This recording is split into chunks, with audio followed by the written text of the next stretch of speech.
Hello नमस्कार दोस्तों, आप सभी का स्वागत है जीरो एजुकेशन पॉइंट पर। आज हम लोग रीजनिंग के पार्ट 30 सॉल्व करेंगे। देखिए 30 पार्ट में किस प्रकार का प्रश्न है। भिन्न आकृति का चयन करें। आरआरबी ग्रुप डी 2018 का शिफ्ट थर्ड में पूछा हुआ प्रश्न है।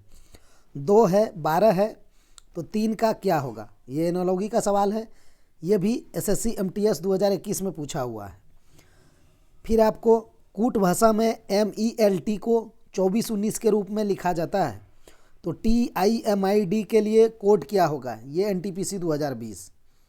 गेहूं अनाज प्याज का किस वहन आरेख से सर्वोत्तम ढंग से निरूपित होगा। आज कुछ प्रीवियस ईयर के ज़्यादा ही क्वेश्चन है, कुछ न्यू क्वेश्चन है। तो चलिए सभी का हम लोग लॉजिक को समझते हैं। बेहतरीन लॉजिक के साथ हम लोग इस पार्ट को स्टार्ट करेंगे। दोस्तों, शुरू करने से पहले कोई भी कंपटीशन एग्ज़ाम हो जिसमें रीजनिंग से संबंधित क्वेश्चन पूछे जाते हैं, railway, SSC, banking, SSC GD, BSSC, MTS, कोई भी exam, Delhi police, Bihar police, आपका UP पुलिस, तो सभी टाइप का SSC का भी और रेलवे का भी, ALP टेक्नीशियन, JEE जो भी एग्ज़ाम है, कहने का मतलब वही है कि अगर रीजनिंग से संबंधित क्वेश्चन आते हैं तो अवश्य इस चैनल को सब्सक्राइब कर लीजिए और जुड़कर अपना तैयारी बेहतरीन ढंग से आगे बढ़ाइए। चलते हैं आज का पहला प्रश्न की ओर। पहला प्रश्न है आज हम लोगों के सामने, निम्नलिखित में से कौन सा नीचे दिए गए संबंध को सर्वोत्तम ढंग से पूर्ण करेगा। RAT है, उसको SDY लिखा गया है, तो आप BAD को चारों ऑप्शन में क्या लिखेंगे। चलिए लॉजिक को समझिए। RAT, ठीक है, SDY आप लोग का तो बन गया होगा। आ गया आंसर, कुछ नहीं है, प्रश्न देख कर ही बना लीजिए। चलिए इसको बनाना सीखते हैं। देखिए बनाने का तो सभी बना लेंगे क्योंकि थोड़ा सा इजी टाइप का प्रश्न है, लेकिन डिपेंड करता है कि एग्जाम में सबसे पहले कौन बनाएगा और किस तरह से सबसे पहले बनेगा, उसको आप देखिए। चलिए चलते हैं, जल्दी ना आंसर निकालते हैं कुछ ही सेकंडों में। यहाँ क्या हुआ है, R के बाद S हुआ है ना। देखिए R के बाद S हुआ है, तो जब हमने देखा कि R के बाद S हुआ है तो हम उसमें क्या हुआ है, +1 हुआ है, ठीक। तो हम यहाँ B में क्या करेंगे, +1 करेंगे। तो जो मेरा पहला अल्फ़ाबेट आएगा वो क्या आएगा, C आएगा कि नहीं। यहाँ B है, अगर +1 करेंगे आप तो C आ जाएगा। तो C किस अल्फ़ाबेट से ऑप्शन स्टार्ट हो रहा है, अब आप उसको देख लीजिए। A में स्टार्ट हो रहा है, हम A लगा देंगे, क्योंकि B में नहीं है C से स्टार्ट, C में नहीं है, D में भी नहीं है, तो मेरा आंसर निकल चुका है। बस आप इस तरह से जिस दिन सिलेक्शन चाहेंगे उस दिन आपको मिलेगा, लेकिन तरीका, अपना अप्रोच आपको बदलना पड़ेगा। आंसर निकल चुका है। अब आप पे डिपेंड करता है कि इसमें आप टाइम कितना लगा देते हैं। चलिए यहाँ तो हम लॉजिक समझते हैं तो हम टाइम लगा देते हैं, लेकिन एग्जाम में इसी तरह से आपको जाना है। यहाँ हम लॉजिक को समझते हैं। R से S हुआ, +1 हुआ। यहाँ A से क्या हुआ, D हुआ, तो कितना हो गया, प्लस। आप दिमाग में भी कर सकते हैं, आप अंगुली पे भी कर सकते हैं, BCD। अच्छा 3 बढ़ा है, चलिए यहाँ 3 लिख दीजिए। फिर आप T से Y पे जाइए, UVWXY। अच्छा 5 बढ़ा है तो यहाँ +5 कर दीजिए। वही चीज़ आप इधर करिए। B में तो आप 1 जोड़ के C कर दिया। A में आपको 3 जोड़ना है, क्योंकि दूसरा वाला अल्फ़ाबेट में हमने 3 जोड़ा है। तो A में आप 3 जोड़ेंगे तो क्या मिलेगा आपको, D मिल जाएगा, BCD। तो C के बाद आपको D लिखना पड़ेगा। अब यहाँ D है, तो D में आप कितना जोड़ेंगे, यहाँ देखिए 5 जोड़े हैं, तो D में 5 जोड़ेंगे। तो मन में भी जोड़ सकते हैं या फिर आप अल्फ़ाबेट को पोजीशन देखकर जोड़ सकते हैं। D का पोजीशन 4 होता है, हमें मालूम है, तो उसमें हम 5 जोड़ेंगे तो 9 हो जाएगा। तो 9 किसका होता है पोजीशन, प्लेस वैल्यू I का। देखिए CDI निकल गया ना, तो वही तो है ये CDI जिसको हमने आंसर टिक किया था। तो हम क्यों इतना देर लगाएंगे, ये सब हम नहीं करेंगे एग्जाम में। हम फर्स्ट अल्फ़ाबेट डिजिट देखकर अगर आंसर निकल रहा है तो हमें निकाल लेना है। अब बहुत इसमें क्या करेगा, प्लेस वैल्यू लिखेगा। कैसे, R का 18, A का 1, T का 20, फिर इधर लिखेगा S का 19, फिर D का 4, Y का 25, फिर समानुपात डालेगा, फिर B का 2, फिर A का 1, D का 4।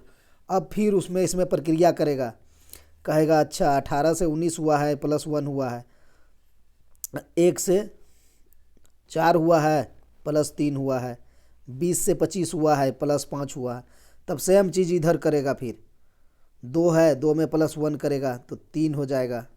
ठीक, 1 है 1 में प्लस 3 करेगा तो 4 हो जाएगा, तो यहाँ 4 लिखेगा। फिर यहाँ 4 है 4 में प्लस 5 करेगा तो 9 हो जाएगा। देखिए 3 हो जाएगा C का वैल्यू, 4 हो जाएगा D का, 9 हो जाएगा I का। तो CDI यहाँ से भी आने वाला है। माफ़ कीजिएगा थोड़ा सा ज़्यादा समय ले लिए, लेकिन तीनों लॉजिक हम बता दिए। ये नहीं करना है एग्ज़ाम में, यहाँ तो हम कर के सीख ले रहे हैं, एग्ज़ाम में वही करना था। R से S है तो पहला ही अल्फ़ाबेट इसका देख लेंगे, B से C हो जाएगा, खटाक से आंसर लगा देंगे। चलिए दूसरा क्वेश्चन देख लेते हैं। दूसरा क्या है, नीचे दिए गए समूह में से उसे चुने जो अन्य के समान नहीं है। मतलब अन्य के समान नहीं है, छिपकली है, सांप है, मगरमच्छ है, सरीसृप है।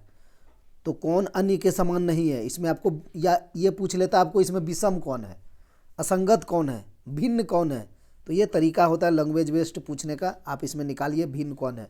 तो छिपकली है, सांप है, मगरमच्छ है, ये सभी क्या है, सरीसृप वर्ग के अंतर्गत आता है। तो सरीसृप ही डाल दिया है यहाँ पर, तो यही तो अलग हो गया, ऑप्शन डी सही हो जाएगा। सरीसृप वर्ग का तो नाम नहीं दिया, ये तो एक वर्ग ही है। तो इसने ये जो तीनों दिया है ना, ये तीनों इसके अंतर्गत आता है, सरीसृप के अंतर्गत। तो ये अलग हो गया ना शब्द। यहाँ और कोई एक सरीसृप का नाम दे देता, अगर इसको नहीं देता तो कुछ भी डाल सकता था वो, जो भी सरीसृप के अंतर्गत आता है। तब तो आपका कोई भिन्न नहीं होता, कोई अन्य नहीं होता, कोई अलग नहीं होता। लेकिन ये सब सरीसृप के अंतर्गत आते हैं, तो यही तो अलग हो जाएगा, ऑप्शन डी सही हो जाएगा। ठीक है, जैसे आपको लिख देगा, समझा देते हैं हम, कन्फ्यूज अगर कोई कर रहे हैं तो थोड़ा सा समझ दीजिएगा। गेहूँ है और चावल है, ठीक है, हम लिख दिए, और यहाँ पर लिख देंगे अनाज। ठीक है, ये हम अनाज लिख दिए। अब आपको पूछेंगे ये तीनों में अंतर कौन है या कौन विषम है, तो आप क्या लगाएंगे? अनाज को लगा देंगे, क्योंकि ये गेहूँ है, ये चावल है, तो ये अनाज के नाम है, ये तो अनाज ही है, यहाँ तो अनाज का नाम कुछ नहीं डाला है। तो वही चीज़ है, छिपकली है, सांप है, मगरमच्छ है, ये सभी क्या है, सरीसृप के अंतर्गत आता है, सब सरीसृप है। लेकिन यहाँ तो कोई सरीसृप का नाम नहीं दिया ना, यहाँ तो डायरेक्ट वही अनाज वाला व्यवस्था इसने लगा दिया।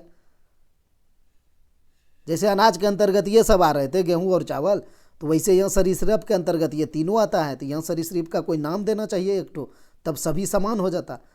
समझ गए? इससे आप लॉजिक को समझ गए होंगे। गेहूँ चावल अनाज है और यहाँ अनाज ही लिख दिया है, तो अनाज तो अलग हो जाएगा।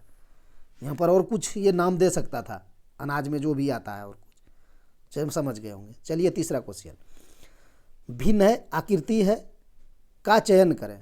ठीक, ए है, एल है, ई है, पी है। ये पूछा हुआ क्वेश्चन है 2018 ग्रुप डी में। ठीक है, पूछा हुआ है, आज पूछा हुआ थोड़ा ज़्यादा क्वेश्चन नज़र आएगा आपको, चूँकि आपको हम दिखा सकें कि किस टाइप का क्वेश्चन पूछा जाता है एग्जाम में। ठीक है, ऐसा नहीं कि हम हवा हवाई बात करते हैं, नहीं, लॉजिक के साथ चलिए और प्रमाण के साथ भी चलेंगे। तो इसमें आप कौन अलग कर रहे हैं? आप लोग ग्रुप डी का एग्ज़ाम दीजिएगा तो सेम ये पूछा हुआ प्रश्न है, कौन अलग आपको दिखाई दे रहा है? आपको इसमें पी अलग दिखाई देगा, ऑप्शन डी आप लगा देंगे कि ये भिन्न आकृति है, अलग है। कैसे है देख लीजिए। आप ये ए बनाए हैं, 2 रेखा खींचे, 1 रेखा, 3 हुआ, फिर सीधी रेखा से बना हुआ ही है। यहाँ भी आपको देखिए ऐसे किए, ऐसे किए, एल भी है, इसमें भी सीधा रेखा है। इसमें हमने 3 सीधा खींचा, मान के चलिए, इसमें आपने 2 खींचा, फिर आप यहाँ आएंगे, फिर 3 है, सीधे है। लेकिन सभी में, किसी में तो आपको कुछ गोल नहीं दिखाई दे रहा है या कर्व, लेकिन ये पी देखिए, पी सीधा है नहीं, पी में ऐसे कर्व है, ये है पी में, तो इसीलिए ये अलग हो जाएगा। ठीक है, चलिए चौथा क्वेश्चन की ओर। चौथा क्वेश्चन है, दिए गए क्रम में अनुपस्थित पद का चयन करें। यहाँ पर जो अनुपस्थित है ना, उस पद को आप डालिए। तो इसका भी आंसर निकालने का प्रयास कीजिए एक झटके में। आप क्या पकड़ेंगे जो आपको जल्दी आंसर निकल जाएगा, अल्फ़ाबेट को या फिर आप संख्याओं को पकड़ेंगे? तो आप कुछ भी पकड़िए, आंसर आपको जल्दी नहीं देगा इसने, क्योंकि यहाँ भी क्यू डाला, यहाँ भी क्यू डाला, यहाँ भी क्यू डाला, लेकिन यहाँ भी 120 डाल दिया, तो आप फंसेंगे। इसलिए आपको निकाल के जाना होगा। सबका ऑप्शन अलग अलग रहता तो हम कुछ एक पकड़ के आंसर निकाल लेते, चाहे तो हम अल्फ़ाबेट पकड़ लेते। सीखिए, थोड़ा सा समय दीजिए, लेकिन लॉजिक को हम आप लोग को दिमाग में डालना चाहते हैं कि हम आंसर जल्दी कैसे पिक करेंगे। आज हम उसी के बारे में आप लोग को ये कर रहे हैं, क्योंकि यहाँ आप अल्फ़ाबेट अगर पकड़ के जाएंगे ना, तो देखिए आप अल्फ़ाबेट तीनों में समान दे रखा है। अगर अलग अलग रहता चारों में तो हम एक पकड़ के निकाल लेते। आप संख्या अगर पकड़ेंगे ना, तो देखिए संख्या भी कुछ इस तरह दे रखा है 120, तो हमें अब बना के जाना होगा। यहाँ हम नहीं कर पाएंगे एक कुछ, तो चलिए हम लॉजिक से बना लेते हैं। तो पहले आसान क्या होगा कि हम अल्फ़ाबेट को छोड़कर इस संख्या को पकड़ लें, आसान होगा। तो हम संख्या लिखें, क्या था, 1 2 6 24, यही ना था। तो कैसे गया ये, देखिए 1 से 2 गया गुना 2, 2 से 6 गया गुना 3, 6 से 24 गया गुना 4। तो अब 24 से क्या होगा, 1 गुना 2, 2 गुना 3, 6 गुना 4, तो 24 गुना 5 हो जाएगा। एक बढ़ते गया तो 24 पंचे 120 होता है।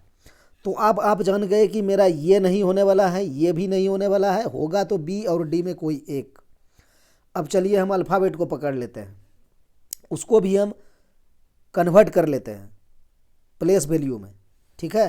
तो चलिए प्लेस वैल्यू में कन्वर्ट कर लिया जाए। ई का 5, एच का 8, किंग्स 11 यानी के का 11, एन का 14। तो अगला अब क्या होगा मेरा, रहे यहाँ पर निकालना है।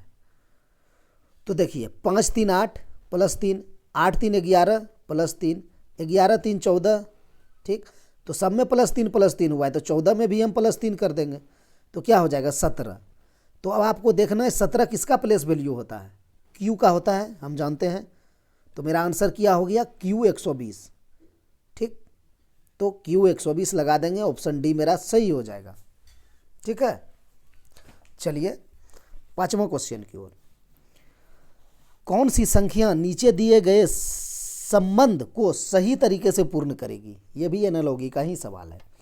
जो रिलेशन इस तरफ आप स्थापित करेंगे, समानुपात के इस तरफ से हम रिलेशन आपको स्थापित करना है और सही आंसर लगाना है।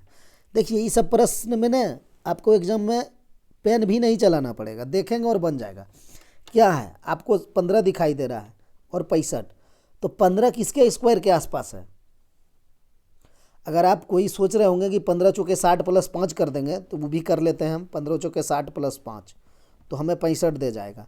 तो 24 गुना 4 और प्लस 5, तो 24 चक 96 होता है, 4 चौक 16, 4 दूना 8 1 9, 96 प्लस 5, तो आपको 101 मिलने वाला है। देखिए ऑप्शन में नहीं है, तो ये लॉजिक नहीं लगेगा मेरा।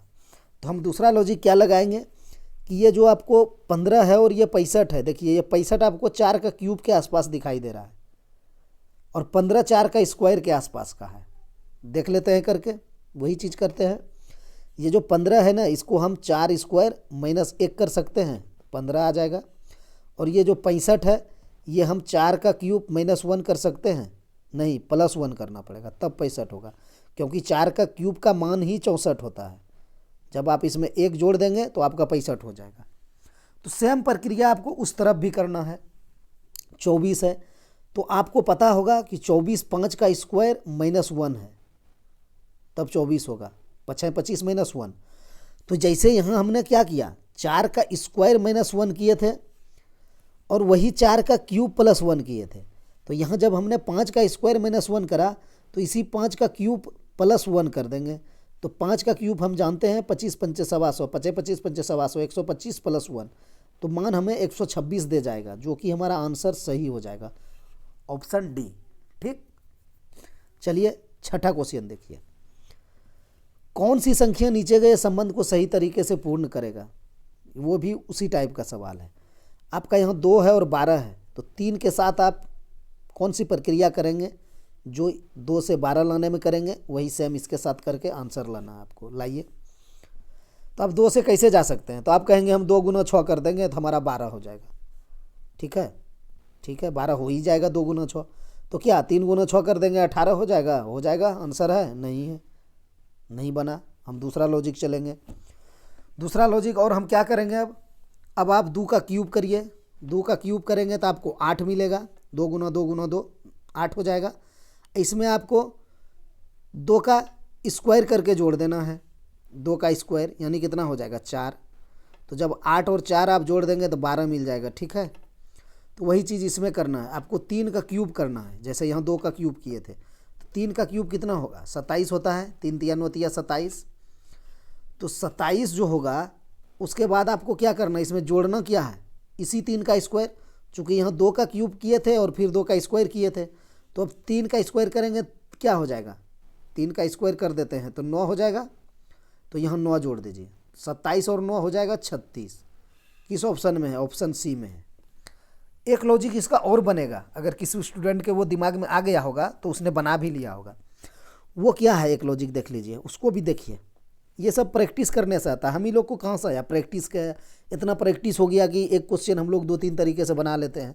तो मेहनत पे डिपेंड करता है।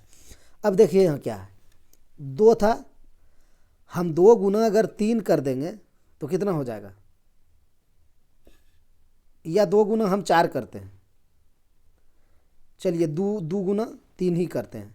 एक सेकंड, क्या दिक्कत है। 2 गुना 3 करेंगे तो 6 आ जाएगा कि नहीं, और 6 को आपको 2 से गुना करना पड़ेगा, तब 12 मिलेगा। क्या वो चीज़ इसमें आएगा, 3 गुना 4 करना पड़ेगा, कितना हो जाएगा 12। अब 12 गुना 3 करेंगे 36 आ जाएगा। देखिए कुछ आप लोग को समझ में आया, ये लॉजिक आया। जब हम इसको बना रहे थे तो हमारा दिमाग में आया था ये लॉजिक। कुछ समझ में आया कि नहीं, आना चाहिए। देखिए ये एक लॉजिक ही है। कैसे है देखिए बताते हैं। ये 2 है, 2 को हमने क्या किया, 1 बढ़ा के गुना कर दिया 3 से, तो हमें 6 दे गया। 6 को फिर हम इसी 2 से गुना कर दिए, ठीक है, तो 12 हो गया। तो इसके साथ भी वही किए, 3 को हम 1 बढ़ा के 4 से गुना कर दिए। जैसे यहाँ 2 को 3 से गुना किए, तो उसी प्रकार यहाँ 3 दे रखा था, 1 बढ़ा के 4 से गुना कर दिए। जो हमें मान दिया 12 आया, 3 गुना 4, फिर उसको हम इसी 3 से गुना कर दिए, जैसे यहाँ हम 2 से गुना करे थे। तो ये सब लॉजिक होता है, जब आप बनाएंगे तो आपको खुद आ जाएगा। लेकिन ये जो बेस्ट लॉजिक था, हम लोग जो बताते हैं आप लोग को, वो क्या करते हैं ना, बेस्ट लॉजिक बताते हैं, जो सबसे अच्छा है। लेकिन ये क्या हो गया कि रटवाना हो गया एक प्रकार से, मान के चलिए। तो अब आप यही लॉजिक को रटें, ये कोई ज़रूरी नहीं है। ये लॉजिक भी तो है एक प्रकार से। तो जो आपके अंदर आ जाए एग्ज़ाम में जल्दी, आप उसी लॉजिक से बना लीजिए। कोई ज़रूरी नहीं है कि आप जो टीचर आपको बता के गया वही लॉजिक आप दिमाग में एकदम ठूसिए, ऐसा कोई ज़रूरी नहीं है। चलिए हम लोग 7वां क्वेश्चन देख लेते हैं। 7वां है, यदि एक निश्चित कूट भाषा में EXIST को ESIXT लिखा जाता है, उसी कूट भाषा में PLUTO प्लूटो को अब कैसे लिखा जाएगा। तो लिखने का प्रयास कीजिए। लिखिए क्या है, E है, X है, I है, S है, T है। इसको क्या लिखा गया है, कलर अलग ले लेते हैं। E है, S है, I है, X है, T है। तो आपको हम एक चीज़ बताए हैं कि अगर सेम अल्फ़ाबेट ऊपर में है और सेम अल्फ़ाबेट नीचे भी इसने लिखा है, देखिए यहाँ आपको E है, यहाँ भी E है, यहाँ X है तो यहाँ भी X है, यहाँ I है तो यहाँ I है, यहाँ S है, यहाँ S है, यहाँ T है, यहाँ T है। तो अब आपका काम आसान हो गया, अब आपने बना लिया सवाल, ठीक है। जब सेम अल्फ़ाबेट है तो अब हमें जानना होगा कि इसने सिर्फ स्थान परिवर्तन किया है, कुछ जोड़ घटाव गुना भाग नहीं किया है। तो हमारे लिए काम आसान हो गया। क्या किया, स्थान परिवर्तन किया, क्योंकि सेम अल्फ़ाबेट लिखा। तो हम चलते हैं स्थान परिवर्तन करने की ओर, किस प्रकार से किया। तो यहाँ देखिए ई को तो इसने ई रहने ही दिया और ये टी को भी टी रहने दिया। फर्स्ट और लास्ट को इसने सेम लिखा, ठीक। तो क्या हम ये प्लूटो इधर लिख लें, PLUTO, और हम भी इसका पहला वाला को सेम रहने दें P और लास्ट वाला को भी O। क्या यहाँ से मेरा आंसर निकलेगा, शुरू में P और लास्ट में O किस ऑप्शन में है, A में नहीं है, लास्ट में O, L है, ख़त्म हो गया। B में तो शुरू में P नहीं है तो यह ख़त्म हो गया। अब देखिए बच रहा था C और बच रहा है D। P तो शुरू में है, O भी लास्ट में है, P शुरू में है, O लास्ट में है। तो आपको बनाना पड़ेगा। चलिए हम बना लेते हैं। हमने सोचा कि निकाल लेंगे, लेकिन एग्जामिनर हल्के में आपको इस क्वेश्चन को नहीं दिया है। तो कोई दिक्कत नहीं है, हमारे पास सब फार्मूला है, हम निकाल के ही छोड़ेंगे। समझ गए, एग्ज़ाम में आपको निकालना ही है। देखिए कैसे निकालेंगे अब आपको यहाँ आना पड़ेगा। एस को देखिए इसने यहाँ ले आया, ठीक, और एक्स को यहाँ ले गया और आई को इसने आई रहने दिया, तो हम भी बीच वाला को ही रहने देंगे, यू रहने देंगे यहाँ पर, ठीक, तो यू हो गया। फिर टी को यहाँ ले आइए और एल को यहाँ ले जाइए, तो क्या हो गया, P T U L O, option C में है P T U L O, ठीक, खत्म कहानी। चलिए 8वां क्वेश्चन की ओर। 8वां क्वेश्चन क्या है, यदि सी बराबर 24, ई वाई ई बराबर 46, तब एफ ओ एक्स बराबर क्या होगा। देखिए आरआरबी ग्रुप डी 2018 दिख रहा है ना। चलिए इसको सॉल्व कीजिए। अच्छा, सी का मान 24 होता है क्या, नहीं होता है सी का, लेकिन हम लोग जानते हैं विपरीत होता है एक्स, एक्स का मान होता है प्लेस वैल्यू 24। समझ गए आप लोग। सेम प्रक्रिया अब इसमें कीजिए। क्या लिखा है, ई वाई ई, तो हमें पता है ई का विपरीत वैल्यू भी होता है, हमने आप लोगों को बताया है एल ओ भी ई, लब में एल का उल्टा ओ और भी का उल्टा ई का ओ का उल्टा एल, ई का उल्टा भी, तो वही चीज़ है यहाँ ई है, तो इसका उल्टा क्या हो जाएगा भी, तो हमने भी लिख दिया। वाई है, वाई का उल्टा बताए हैं बाय बाय, यानी बी का उल्टा वाई होता है, तो वाई का बी हो जाएगा, तो यहाँ आप बी लिखिए। फिर यहाँ ई है, ई का भी लिख दीजिए, ठीक। तो अब प्लेस वैल्यू लिखिए, भी का 22, बी का 2, फिर बी का 22, तो कितना हो गया 22 2 24 और 22, यानी 22 22 44 2 46, तो देखिए यहाँ 46 है। सेम चीज़ अब इसका कीजिए। एफ का क्या होता है विपरीत, यू एफ, उफ, हम लोग बोलते हैं उफ, उफ गर्मी, तो यू एफ बोलिए, याद रखने का है। यू से एफ हो, एफ का यू, ओ का तो अभी निकाले थे एल ओ भी ई, तो ओ का एल हो जाएगा, तो यहाँ एल लिखिए। एक्स का सी होता है, अभी हमने यहाँ देखा था सी का एक्स होता है, इसीलिए 24 है, तो यहाँ एक्स कर दिए। अब लिख दीजिए यू का प्लेस वैल्यू 21, एल का 12, एक्स का 24, जोड़ दीजिए, पीछे से जोड़ देते हैं, इकाई अंक जोड़ के निकालने, क्या निकाल लीजिए, 4 2 6 1 7, कहीं गलती हो गया, ओ का एल होता है, ठीक है, एफ का यू 21, 4 2 6 1 7, नहीं आ रहा है इसका आंसर, एक्स वाई जेड 24 ठीक तो है। एफ का क्या होता है यू, यू का 21, ओ का एल होता है, एल 12, क्यों क्या दिक्कत है, 4 2 6 1 7 होगा ना इसका आंसर, 24 12 36 और 21 47, 61, क्या लगा रहे हैं इसका आंसर, गलत है क्या, ये तो सही आ गया ना जी। ई का हो गया आपका भी, और वाई का हो गया आपका बी, और ई का हो गया फिर बी, तो 22 22 44 2 46, फिर फॉक्स में कहाँ फंस रहे हैं। यू का होता ही है, यू का 21 टी यू, ओ का होता है एल, एल 12, एक्स का होता है 24 24, ठीक है। ओह सॉरी सॉरी सॉरी, एक सेकंड मिस्टेक हुआ, देखिए भयंकर बवाल हो गया, सॉरी उसके लिए। यहाँ पर 12 है ना, ये तो x है ना, तो x का उल्टा c होगा ना, हम x ही क्यों लिख दिए हैं यहाँ, c होगा। हम यहाँ भ्रमित हो गए कि ये c का x लिखे हैं, तो हमें बताया आप लोगों को कि देखिए c का x लिखे हैं तो x का c लिखेंगे, लेकिन हम खुद यहाँ पर c नहीं लिख के x लिख दिए, सॉरी, तो c होगा, तो 3 होगा, तो 21 और 12 यानी 2 1 3 3 6 36 वाला हो जाएगा, ठीक है।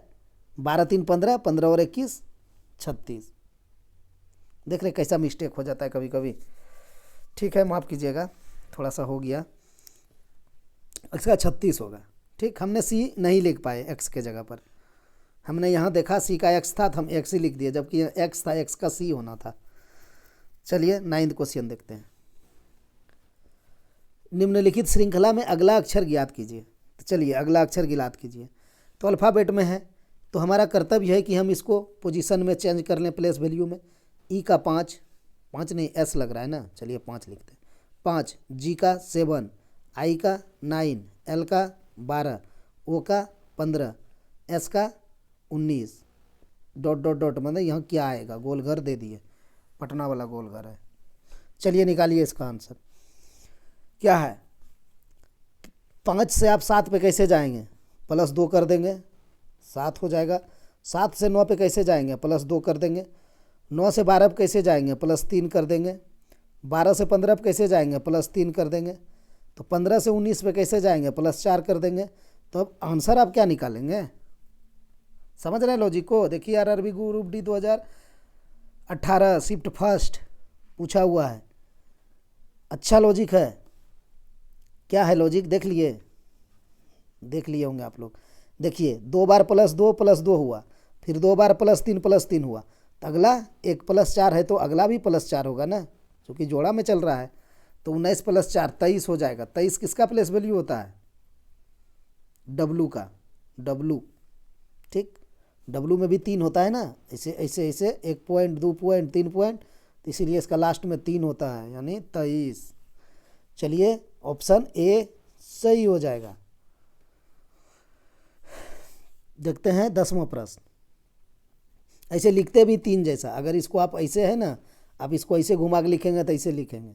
ये सब याद रखने का ट्रिक है, जब हम लोग उस टाइम याद करते थे तो ऐसे ही सर के द्वारा बताया जाता था। अब तो बहुत सा ट्रिक निकल गया है।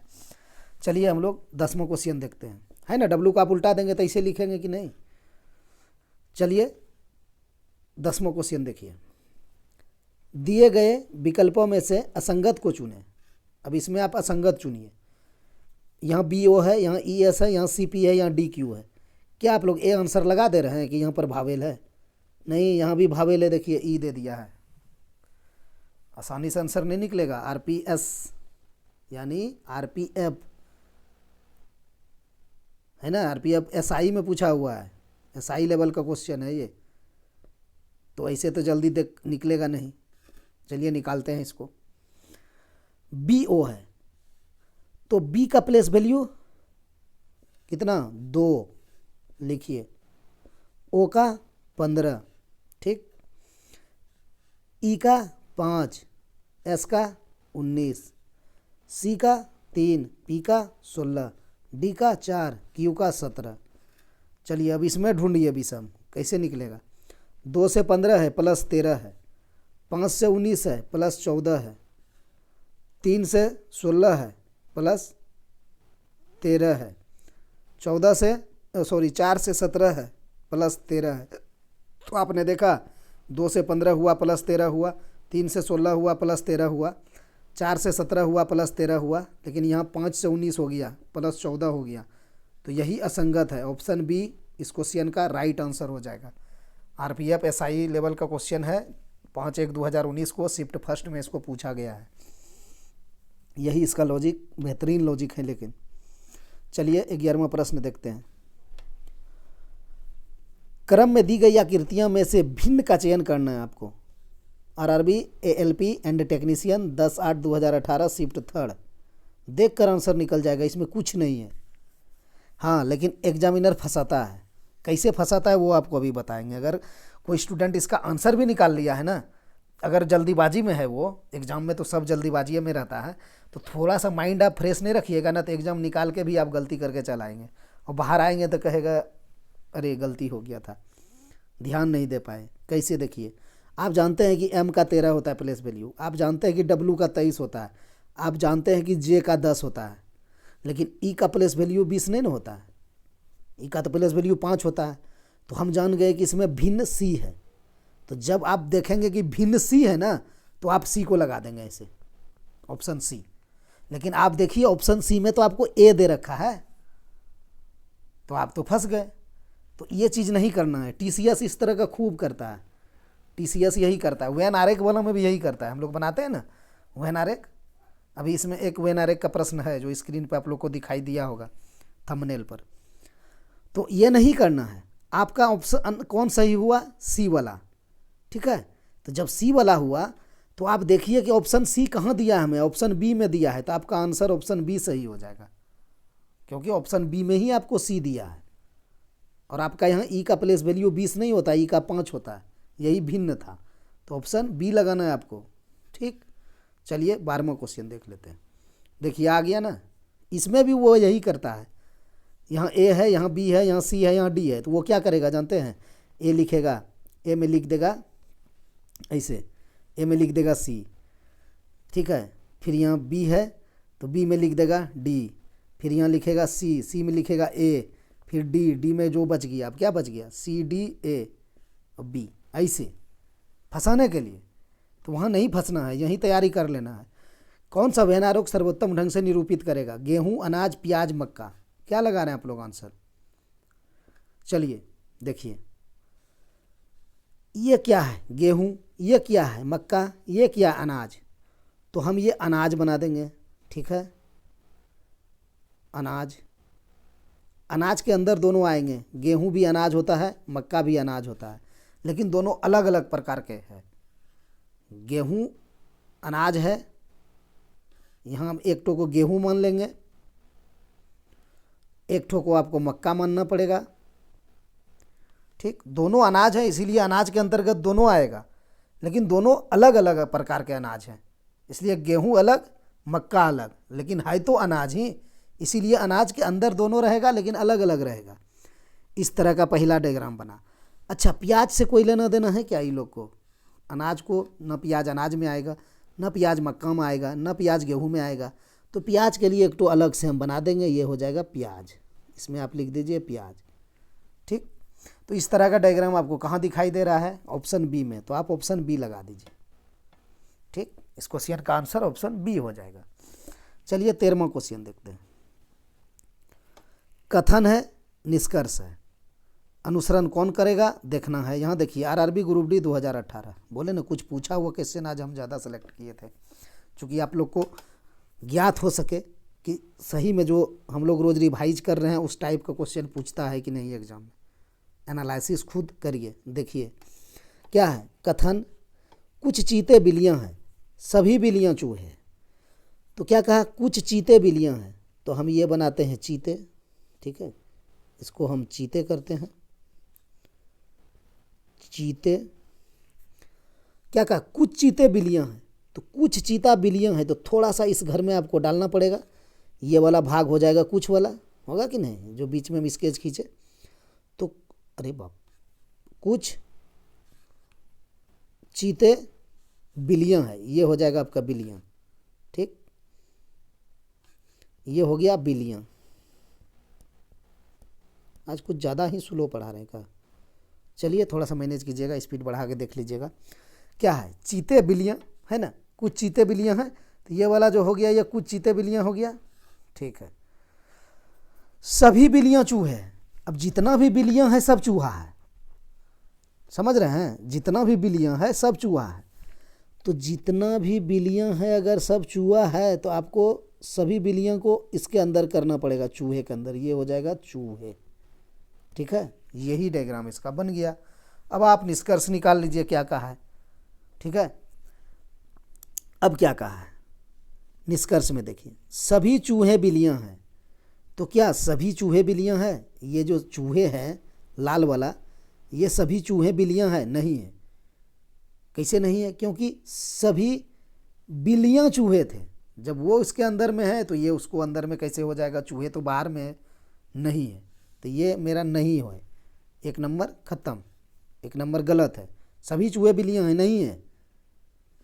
दूसरा देखिए, कुछ चीते चूहे हैं, अब ये जो चीते था आपका, ये जो चीते हैं, ये चीते हैं ना ये वाला, तो क्या कहा है, कुछ चीते चूहे हैं, हाँ चूहे हैं।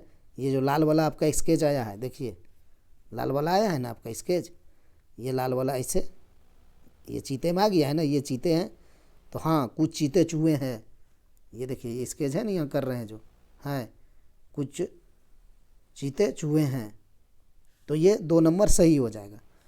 तो क्या करना है, केवल निष्कर्ष 2 अनुसरण करता है, निष्कर्ष 1 और 2 दोनों अनुसरण करता है, केवल निष्कर्ष 1 अनुसरण करता है, ना तो 1 ना केवल 2 करता है। ऑप्शन ए सही हो जाएगा, केवल निष्कर्ष 2 अनुसरण कर रहा है, 1 नहीं कर रहा है। एक ने कहा है सभी चूहे बिल्लियाँ हैं, सभी चूहे कहाँ बिल्ले हैं, नहीं है, बिल्लियाँ तो खुद अंदर में है, चूहे बाहर से है, सभी बिल्लियाँ चूहे था, ना कि सभी चूहे बिल्लियाँ। तो ऑप्शन ए इसका राइट आंसर होगा, केवल निष्कर्ष 2 अनुसरण कर रहा है। चलिए 14वां क्वेश्चन देख लीजिए। यह चित्र समाज में ऐसे लोगों की संख्या को दर्शाता है जो बॉलीवुड के स्टार ए, बी और सी को पसंद करते हैं। जैसे ये आपको वर्ग दिया गया है, सॉरी वर्ग नहीं, आयत है, क्योंकि हमने सामने की भुजा बराबर है। ये आयत है, स्टार बी से दर्शा रहा है। देखिए ये आपका विरित है, स्टार सी से दर्शा रहा है। ये आपका त्रिभुज है, स्टार ए से दर्शा रहा है। ठीक है, समझ लिए। अब क्या मांगा है, जो केवल स्टार बी को पसंद करते हैं उनका केवल स्टार ए को पसंद करने वाले से अनुपात पूछा है। तो चलिए क्या कहा, जो केवल स्टार बी को पसंद करते हैं। तो पहले आप देखिए केवल स्टार बी को कौन पसंद करता है। स्टार बी तो ये है, आयत है, तो केवल स्टार बी को पसंद करना है। केवल यानी सिर्फ, ये भी लिख सकता था वो, सिर्फ जो केवल स्टार बी को पसंद करते हैं। तो केवल स्टार बी को कौन पसंद कर रहा है, चतुर्भुज में यानी आयत में सिर्फ 80 और यहाँ पर 10 है। यही दो है जो केवल स्टार बी को पसंद करता है, बाकी कुछ नहीं है। बाकी ये तो मिला जुला है, ये इसमें है, ये उसमें, ये उसमें, वो नहीं आएगा। केवल का बात कर दिया है। तो 80 और 10 90 हो जाएगा, आप जोड़ दीजिए 80 + 10, ठीक, तो हो जाएगा आपका 90। इसका अनुपात किससे मांगा है, उनका केवल स्टार ए को पसंद करने वाले से अनुपात। अब केवल स्टार ए को पसंद करता है, स्टार ए में कौन है, त्रिभुज है। तो अब केवल त्रिभुज में देखिए, और किसी में आपको नहीं देखना है। यहाँ का है केवल स्टार ए में, तो स्टार ए यहाँ पर है, देखिए केवल त्रिभुज। तो केवल त्रिभुज में आपको कौन दिखाई दे रहा है, सिर्फ 50 दिखाई दे रहा होगा, देखिए नीचे में, और बाकी तो दोनों में है। 30 आप लेंगे तो 30 आयत में भी आ जाएगा, 30 त्रिभुज में भी आ जाएगा। 20 लेंगे तो 20 आपका विदित में आ जाएगा, आयत में आ जाएगा। 150 लेंगे तो तीनों में आ जाएगा। 100 लेंगे तो ये आपका स्टार सी में आता है। यहाँ कहा था स्टार ए में, केवल स्टार ए में, तो केवल स्टार ए में ना 50 ही आ रहा है। देखिए 50 सिर्फ त्रिभुज में आ रहा है, ये 50, इसीलिए स्टार ए में है ये केवल 50। तो अनुपात पूछा है, बटा 50 कर दीजिए, कटा दीजिए, क्या हो जाएगा 9:5। तो ऑप्शन सी सही हो जाएगा। ठीक है, चलिए 15वां क्वेश्चन देखिए। यही चित्र है, सेम चित्र है, इसी तरह आपको वहाँ सिस्टम पे, डेस्कटॉप पे इसी तरह दिखाई देगा। अब चलिए इसको बनाइए। क्या पूछा है, जो लोग सभी तीनों स्टार को पसंद करते हैं, यहाँ तक बंद कर दीजिए। जो लोग सभी तीनों स्टार को पसंद करते हैं, तो इसमें तीनों स्टार को कौन पसंद करता है, तीनों, जो विरित में भी हो, जो आपका त्रिभुज में भी हो, जो आपका चतुर्भुज में भी हो, यानी आयत में हो, तीनों में कौन आपको दिखाई दे रहा है। तो आप जब ध्यान से देखेंगे ना, तो आपको तीनों में 150 दिखाई देगा। कहने का मतलब 150, ये वाला, ये जो 150 है, ये तीनों में दिखाई देगा। आपको दिखाई दे रहा है कि नहीं, ये देखिए, आप आयत में भी है 150, आपका त्रिभुज में भी है, आपका विरित में भी है ना।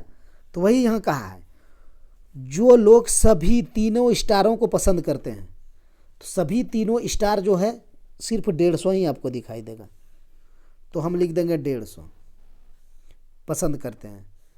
और जो केवल सितारे नहीं है, स्टार है, अच्छा हिंदी में लिख दिया है, चलिए कोई दिक्कत नहीं है। यहाँ पर स्टार ना लिख के इसने सितारे लिख दिया, हो जाता है। जब गूगल वॉइस पे टाइपिंग होता है ना, तो स्टार को कभी हिंदी में उसने टाइप कर लिया, पकड़ लिया। ठीक है, इसी तरह हुआ था एक बार एग्जाम में, सेल है ना सेल को इंग्लिश में ही कुछ और ही लिख दिया था, बवाल हुआ था उस टाइम, हिंदी में कन्वर्ट हुआ था तो गूगल में। तो कभी कभी होता है, गूगल जब कन्वर्ट करता है ना, तो वो उसको कुछ और ही नाम दे देता है, अलग तरीक़ा से लिख देता है। यहीं देखिए स्टार और सितारे लिख दिया, जबकि मीनिंग एक ही है। ठीक है, तो हम लोग इसको देख लेते हैं। क्या कर रहे थे हम लोग, तीनों स्टारों को पसंद करते हैं, तो 150 था तीनों में। अगला क्या है, केवल सितारे बी और सी को पसंद करते हैं। अब केवल आपको बी और सी देखना है। ठीक है, तो बी और सी मतलब स्टार ये हो जाएगा बी यानी आयत वाला, और सी हो जाएगा विरित वाला। तो आपको आयत और विरित में केवल, अब आपको त्रिभुज पे ध्यान नहीं देना है, क्योंकि इसने स्टार ए का बात नहीं करा है, इसने कहा है केवल जहाँ लगे ना, एकदम ध्यान से देखिएगा, केवल, सिर्फ, ये सब थोड़ा खतरनाक लैंग्वेज होता है। इस टाइप के प्रश्न में मिस करने का ज़्यादा चांस रहता है। केवल कहा है, केवल सितारे बी और सी को पसंद करते हैं। तो केवल बी और सी में आपको कौन दिखाई देगा, यहाँ देखिए आपको 20 दिखाई देगा, ये 20, ये जो 20 है ना, ये केवल बी और सी में है। कहने का मतलब स्टार बी मतलब आयत और स्टार सी मतलब वृत्त, तो 20 ही दिखाई देगा। देखिए है ना 20, ये जो 20 है ये केवल बी और सी में है, ये ए में नहीं है। ए जो ये त्रिभुज है ना इसमें नहीं है, इसमें नहीं है। तो वही चीज़ यहाँ कहा भी है, केवल बी और सी, केवल पे एकदम ध्यान दीजिएगा। तो केवल बी और सी में सिर्फ 20 है और बाकी कोई नहीं दिखाई देगा आपको। देख लीजिए आप, सिर्फ 20 ही दिखाई देगा। तो क्या कहा है, बी और सी पसंद करते हैं कि संख्या में अंतर है। तो 20 है तो 150 में आप घटा दीजिए 20, तो कितना हो जाएगा, 150 में 20 घटा देंगे तो 130। तो इसका आंसर ऑप्शन सी आ जाएगा। ये भी आई कर लीजिए, इस टाइप का पूछे जाएंगे भविष्य में। ठीक, चलिए 16वां क्वेश्चन देख लेते हैं। दोस्तों ये आज का लास्ट क्वेश्चन है। इस टाइप के रीजनिंग आप लोग प्रैक्टिस करिए और आगामी एग्ज़ाम के लिए एकदम तैयार रहिए अपने आप को। ये मत देखिए कब डेट निकालेगा, कब क्या करेगा। फॉर्म भराएगा तो डेट निकलेगा ही। अगर आपको अपना स्थान तय करना है तो आप अभी से ही लग जाइए। 2025 और 2026 के लिए आप अपने आप को तैयार रखिए। आप अपने मन से एग्ज़ाम नहीं लेवा सकते। हाँ, आंदोलन कर सकते हैं हम लोग कि जल्दी लीजिए, वो अलग चीज़ है, लेकिन वो सरकार के ऊपर डिपेंड करता है। तो आप अपना जो काम कर सकते हैं उसको 100% कीजिए। क्या तैयारी, ठीक है, इसको आप कर सकते हैं क्योंकि ये आपके अंडर का चीज़ है। इसको आप अपने आप में तैयार कर सकते हैं अपने आप को, ये आपसे हो सकता है। बाकी एग्ज़ाम आप ये नहीं कर सकते कल लीजिए तो वो कल ले लेगा, नहीं। तो फॉर्म भरे हैं तो हम एग्ज़ाम देंगे, हम तैयार रहेंगे, आज न कल लेगा। चलिए, तो कुल मिला के वही बात है कि अगर टाइम बहुत लग रहा है, हम लोग फॉर्म फिलअप कर दिए हैं, सरकार एक प्रकार से समझे तो अगर भरी हो चुकी है, सुन नहीं रहा है, तो आंदोलन भी तो करना ही पड़ेगा। वो भी करेंगे, लेकिन तैयारी है अपने हाथ में तो हम वो भी करेंगे। ठीक है, चलिए देखते हैं इस सवाल का लॉजिक को। कूट भाषा में MELT को 2419 के रूप में लिखा जाता है, तो TIMID के लिए कोड क्या होगा? सॉल्व कीजिए इसको। लिखिए यहाँ पर M है, E है, L है, T है। एक चीज़ हमें याद है, BSSC का फॉर्म जो भराया गया है कितना समय हो गया है बिहार स्टेट का, अभी तक इस पर कोई अपडेट नहीं। सिर्फ अपडेट आता है ये होगा वो होगा, लेकिन फाइनली अपडेट अभी तक नहीं आया है। तो स्टूडेंट क्या करेगा बताइए? आंदोलन तो करना ही पड़ेगा। चलिए इसको समझिए। MELT है, उसको लिखा है 2419, ये है 2, ये है 4, ये है 1, ये है 9। ठीक है, तो अब यहाँ आपको एक बात समझना पड़ेगा। अगर आप ये M को देखेंगे तो आपको लगेगा कि ये 2 कहाँ से आ गया, कुछ अटपटा सा आपको दिख रहा होगा। लेकिन आप इसको छोड़ दीजिए, आप E को देखिए। E को देखिए, इसने 4 लिखा है, तो आपको एक चीज़ अब समझ में आया होगा कि E का प्लेस वैल्यू 5 होता है। 5 में इसने -1 करा तो यहाँ पर 4 आएगा, तो वही इसने 4 लिखा।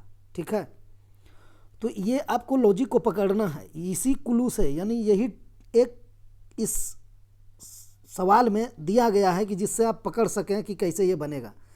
E का प्लेस वैल्यू 5, उसमें इसने -1 करके 4 लिख दिया। तो अब आप यहाँ पर देखिए M है, M का प्लेस वैल्यू क्या होता है? 13 होता है। तो 13 में इसने क्या करा जो 12 लिख सकता है? इसको तो 1 माइनस करेंगे, क्योंकि कहाँ से आया ये मेरे दिमाग में, हम यहाँ E को देखे इसने -1 किया था, तो हम 13 में अगर -1 करेंगे तो हमें 12 प्राप्त होगा।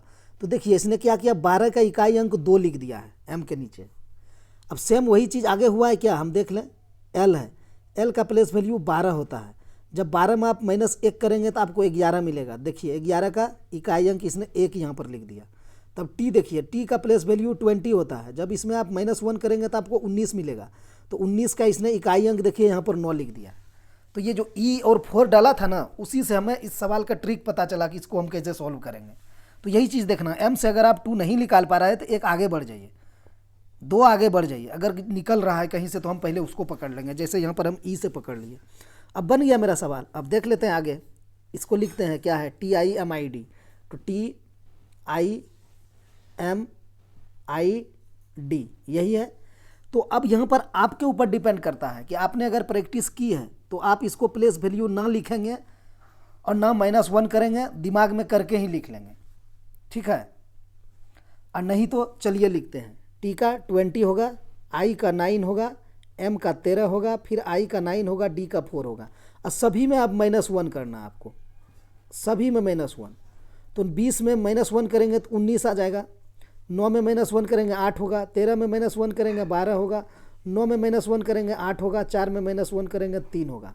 तो अब आपको यहाँ पर इकाई अंक ही लिखना है, जो डबल डिजिट में है उसका आपको इकाई अंक लिखना है। जैसे ये डबल डिजिट में है यानी 2 अंक है, 1 और 9 है, मतलब 1 और 9, तो आपको यहाँ 9 लिखना है। 8 तो सिंगल डिजिट है तो हम लिखेंगे ही लिखेंगे। फिर 12 है, 12 को हमने 2 लिखना है, इकाई अंक सिर्फ लिखना है। 8 का हमें 8 लिखना है, 3 का हमें 3 लिखना है। तो क्या आ गया आंसर, 9 8 2 8 3 यानी 98,283। तो 98,283 इसमें नहीं है, इसमें भी नहीं है, ऑप्शन सी हो गया आपका राइट आंसर। ठीक, तो ये आप नहीं भी करेंगे तो आप दिमाग में कर सकते हैं। अगर आप इसका रिजल्ट आपने निकाल लिया इसका, तो अब उसको आप दिमाग में ही कर सकते हैं। अच्छा टी का 20 होगा तो हम -1 करेंगे तो 19 होगा, तो हमें इकाई अंक लेना है तो मेरा 9 हो जाएगा। आई का वैल्यू 9 है तो -1 करेंगे तो 8 हो जाएगा, तो 8 हम लिख देंगे। तो वो आप दिमाग में भी करके जा सकते हैं, समय अगर नहीं लगाना चाहते हैं, और नहीं लगाना भी चाहिए। ठीक, तो ये लास्ट प्रश्न नहीं है, एक प्रश्न और है। ठीक है, 17 प्रश्न है आज। चलिए उस प्रश्न को भी हम लोग देख लेते हैं। ये रहा आपका 17 प्रश्न, ब्लड रिलेशन से है, आरआरबी ग्रुप डी 2018 शिफ्ट 2 का पूछा हुआ प्रश्न है। चलिए इसको सॉल्व कीजिए। पुनी अवनी की बेटी है, पुनी के बाद कोमा है तो आप लिखिए यहाँ पर पुनी किसकी बेटी है, अवनी की बेटी। तो यहाँ पर हम लिखते हैं अवनी, अवनी लिख दिए। पुनी अवनी की बेटी है, बेटी है तो इसके ऊपर आपको निगेटिव चार्ज कर देना होगा क्योंकि स्त्रीलिंग है। आगे चलिए। और अमित अवनी के भाई का पुत्र है। अच्छा यहाँ पर ये मिस्टेक से टाइप हुआ है, इसको बंद कीजिए। ठीक, क्या कहा है समझिए क्वेश्चन को, एक ही लैंग्वेज में ये बहुत बड़ा लिख दिया है तो आपको तोड़ के समझना पड़ेगा। कलर अलग लेते हैं। पुनी अवनी की बेटी है तो हमने बना दिया पुनी अवनी की बेटी, निगेटिव चार्ज इसके ऊपर कर भी दिए, स्त्रीलिंग है। और अमित अवनी के भाई, और अमित अवनी के भाई का पुत्र है। अच्छा अवनी का एक भाई है, अवनी का भाई, क्या कहा, और अमित अवनी के भाई का पुत्र है, तो इसका भाई का एक पुत्र है जिसका नाम है अमित। समझे, ये डायग्राम कोई दिक्कत हुआ क्या, नहीं होना चाहिए। एक बार हम फिर से चलते हैं। पुनी अवनी की बेटी है तो ये पुनी की अवनी की बेटी हो गया। ठीक है, ये उसके बाद कहा और अमित अवनी के भाई का पुत्र है, तो देखिए अवनी का भाई हो गया, ये इसका पुत्र हो गया अमित, यही तो कहा है। और अमित अवनी के भाई का पुत्र है, तो हमारा डायग्राम बन चुका है। अब आगे देखिए क्या कहता है, अगर कोई डायग्राम आगे है तो हम आगे भी लेके चलेंगे, और नहीं है तो मेरा बन चुका है। आगे देखिए, अमित के पिता का पुनी से क्या संबंध है। अब ये अमित है तो अमित का पिता तो यही है, ठीक, क्योंकि इसका ये पुत्र था अमित। तो किसका मांगा है, अमित के पिता का पुनी से। अब जिससे कहता है ना उससे चलना है, पुनी से कहा है तो हम पुनी से चलेंगे। कहाँ तक चलेंगे, अमित के पिता का, अमित के पिता पास, तो ये इसकी मम्मी है, अवनी है। ठीक है, ये अवनी का भाई है, यानी पुनी का मम्मी और मम्मी का भाई, तो कौन होगा, आपका मम्मी का भाई कौन होगा, मामा ही तो होगा। ऑप्शन डी सही हो जाएगा।